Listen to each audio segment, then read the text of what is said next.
15. D'accord.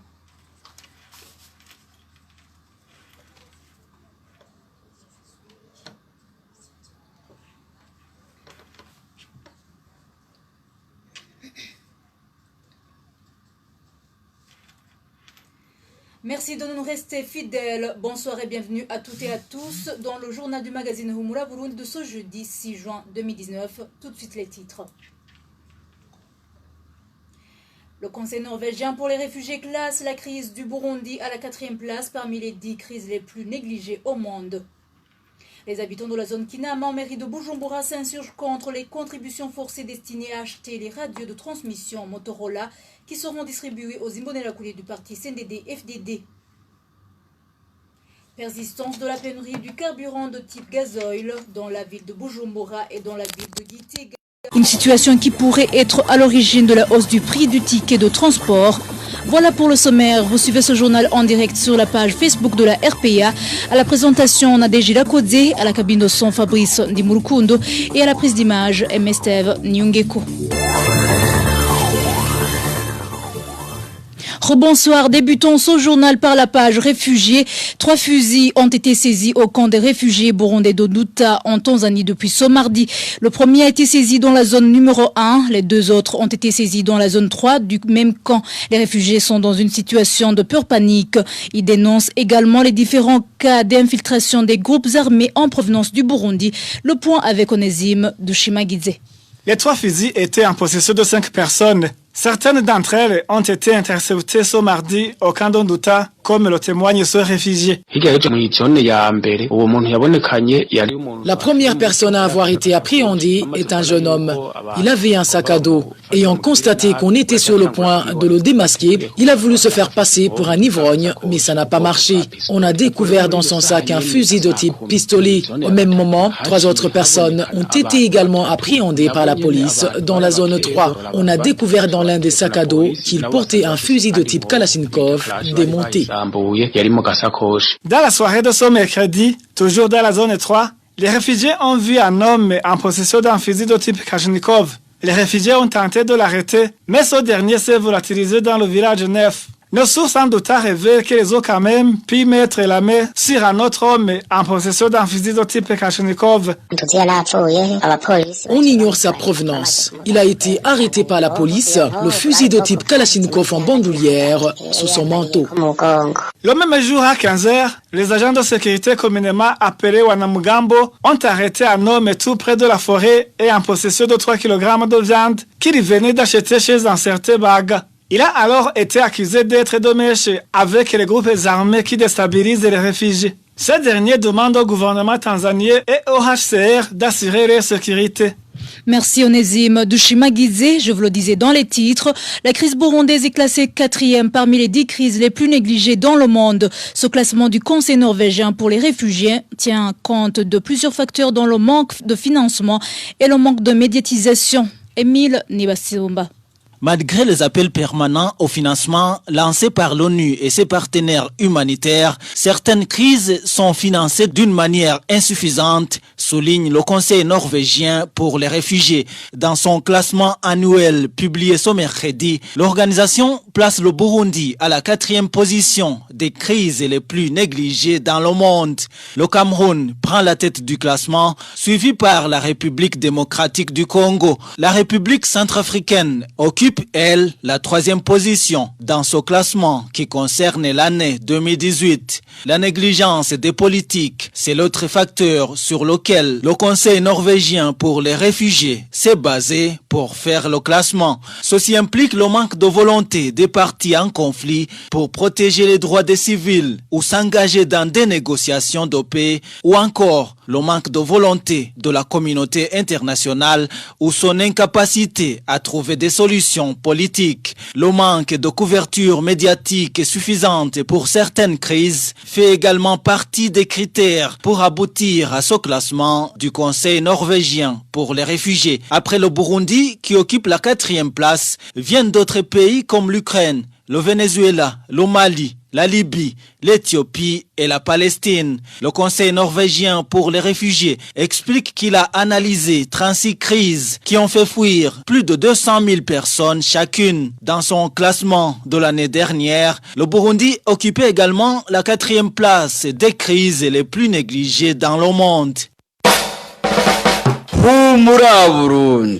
Parlons à présent gouvernance. Les sous-officiers de la 45e session s'insurgent contre le mauvais traitement subi par certains de leurs frères d'armes. Ces militaires donnent l'exemple d'un d'entre eux qui risque d'être révoqué après avoir été accusé de mentir sur son ethnie lors du recrutement. Ces sous-officiers demandent au ministre de la Défense de ne pas mettre en exécution la proposition du chef d'état-major général de l'armée sur la révocation de ce militaire. Le point avec Emmanuel Nyungeko. Il s'agit d'un militaire d'Iran des sous-officiers qui risque la révocation au sein de ses fonctions. Le sergent Godefroy Nzeyimana, SC 5639 de la matricule, est originaire de la commune Nyabihanga en province Mwaro. Il a intégré l'armée en 2013 pour la 45e session composée de 152 sous-officiers. En effet, dans une correspondance du 29 avril 2019, le lieutenant général Prime Nyongabo, chef d'état-major général de l'armée, avait proposé au ministre de la Défense nationale et des anciens combattants de révoquer ce militaire du grade de sergent du corps de défense nationale et comme référence le constat du conseil de discipline. Sergent Godefroy Nzeyimana serait accusé d'avoir menti sur sa vraie identité ethnique lors de son recrutement. Il a intégré l'armée sur le quota ethnique Hutu. En effet, son père est Hutu et sa mère de l'ethnie différente, celle des Tutsis. Il y a donc ceux qui ont avancé qu'il aurait menti sur son ethnie. Nous exigeons qu'il y ait une enquête minutieuse sur ce cas. Pour plus d'arguments, sergent Godefroy Nzeyimana fait partie d'un groupe de militaires qui ont suivi une formation sur l'aviation au sein de la BAB, base aérienne de Bujumbura, au Kangakumbu. Une formation après laquelle il a été qualifié le premier. Ses frères d'armes pensent que ceux qui auraient monté le coup avaient pour mission de lui faire rayer de la liste des 6 meilleurs militaires sélectionnés pour aller effectuer un stage professionnel au Maroc. Ce stage qui devrait débuter au mois d'avril n'a pas jusqu'à présent eu lieu, faute de moyens financiers. Les condisciples plaident pour la justice de leurs frères d'armes.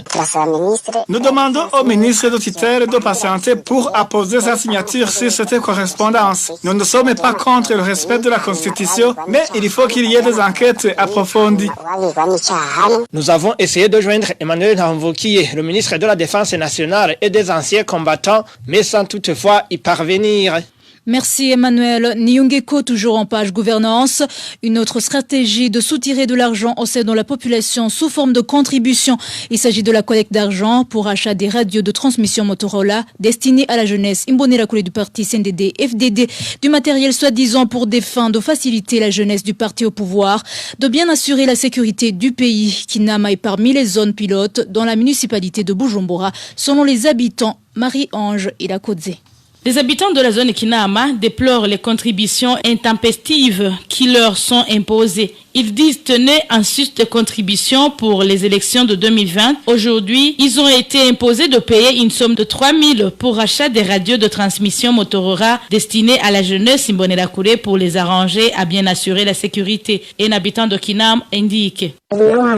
Une autre stratégie de soustraire de nous de l'argent. Nous entendons souvent parler à l'intérieur du pays des frais pour Motorola des Imbonerakure. Il est paradoxal d'avoir contribué pour les élections, ensuite pour achat des cahiers de ménage, puis par après, on nous oblige de payer une somme de 3 000 par personne pour l'achat de radios de transmission Motorola destinées à la jeunesse du parti CNDD-FDD. Le motif qu'ils donnent est de les faciliter d'assurer la sécurité du pays. Les dites contributions forcées sont en train d'être collectées par les responsables des Imbonerakure dans tous les quartiers de la zone Kinama.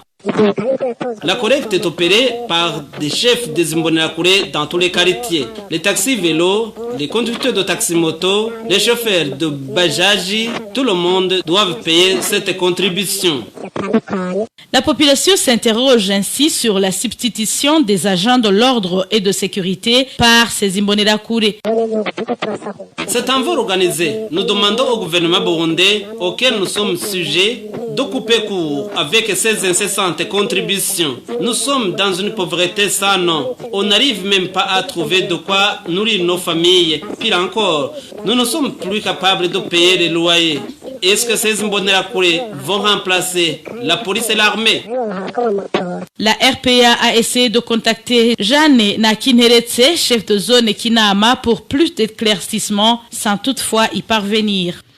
Merci Marie-Ange. Ilakodze, en page santé, le médecin provincial à Makamba et le ministre de la Santé devraient prendre au sérieux l'alerte lancée par les personnes qui fréquentent le centre médical de Mabanda, indiquant que les femmes qui accouchent, y laissent souvent la vie. Réaction d'un défenseur des droits des malades. Moïse Niwuruyo estime que cette situation est liée aux supervisions des structures sanitaires qui ne sont pas rigoureuses. Suivez. Tout ça dépend de la négligence, je dirais, le non-accomplissement des tâches des superviseurs dont où le centre de santé est installé, et surtout les superviseurs de district. Il doit aller superviser le centre de santé en question, rempli des normes. Ici, on peut dire qu'il y a des paquets minimum d'activités que le centre de santé n'est pas permis de faire.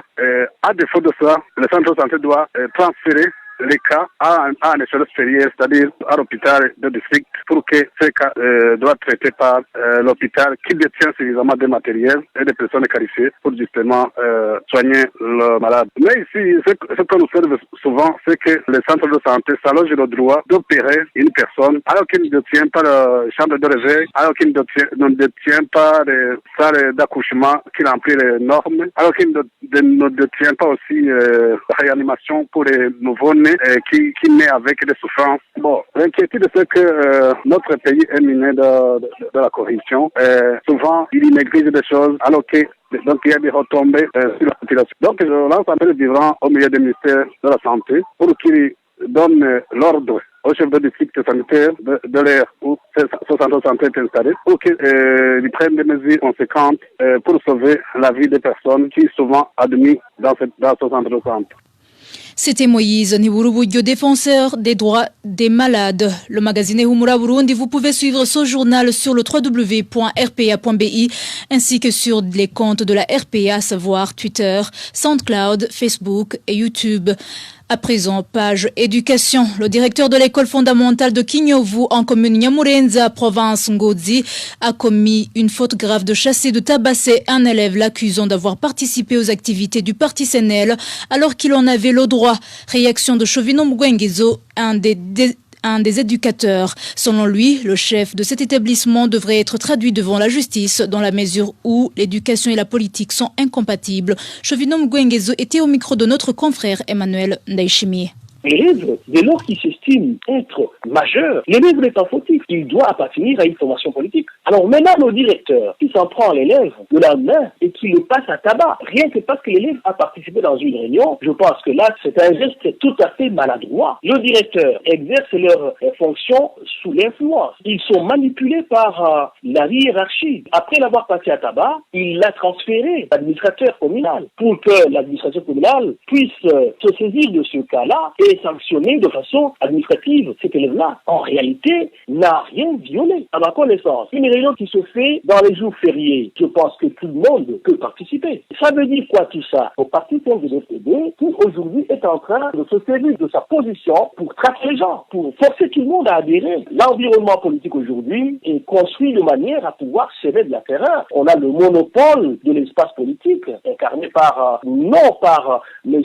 Évariste, mais plutôt par Nkurunziza lui-même qui tient les rênes. Ce directeur qui se permet vraiment de transférer l'élève, il y a un fait de zèle qui caractérise tous les responsables d'ailleurs scolaires aujourd'hui. Ils le font pour pouvoir installer une situation où personne ne peut oser faire face. Voilà donc. Je pense que les gens qui font de telles pratiques, ils sachent que demain ils répondront. Les actes qu'ils posent sont anticonstitutionnels, sont contraires même au code électoral.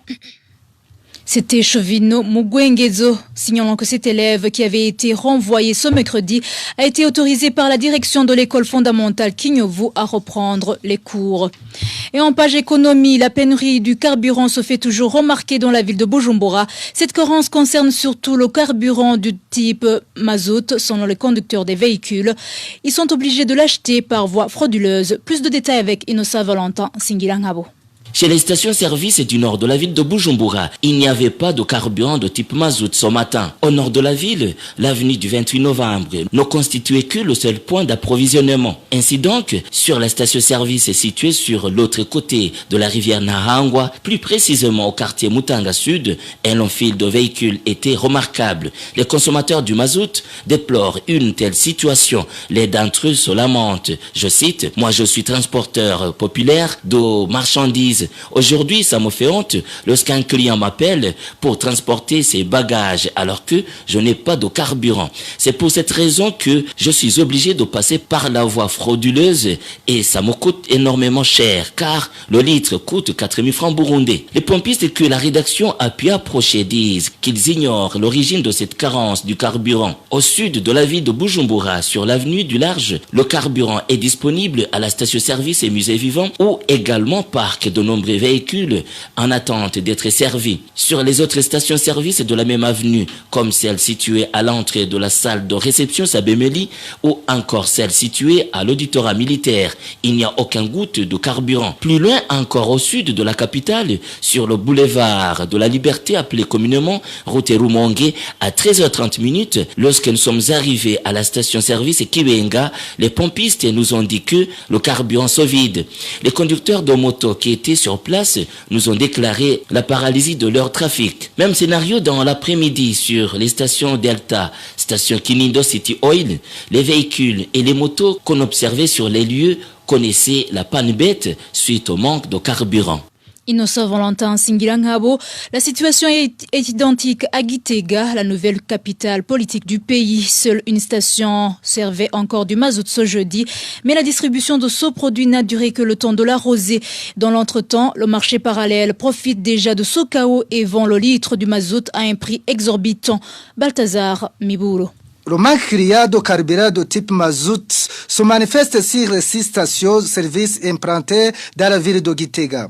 Ce jeudi, une seule station-service servait ce produit et cela pour un laps de temps. Le marché noir qui sert le mazout le vend entre 3 000 et 3 500 francs burundais par litre. Ainsi donc, la carence du mazout a été à l'origine de la hausse des prix chez les transporteurs du matériel de construction. Les demandeurs de services de véhicules qui roulent au mazout dans la ville de Gitega plaident pour que la situation soit débloquée. Par contre, les utilisateurs de carburant de type mazout se réjouissent de la disponibilité de ce produit et espèrent à la pénalisation de cette situation.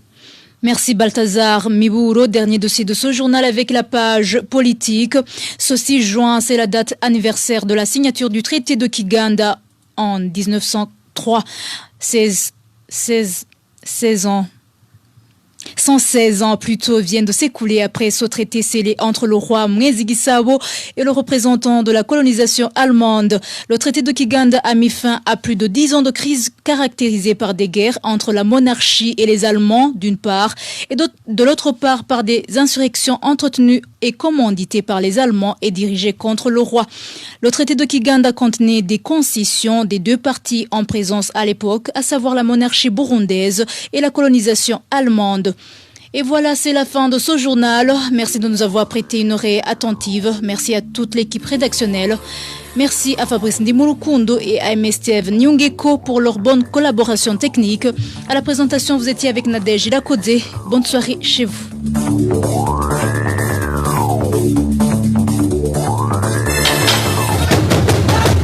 C'était le magazine Rumura Burundi.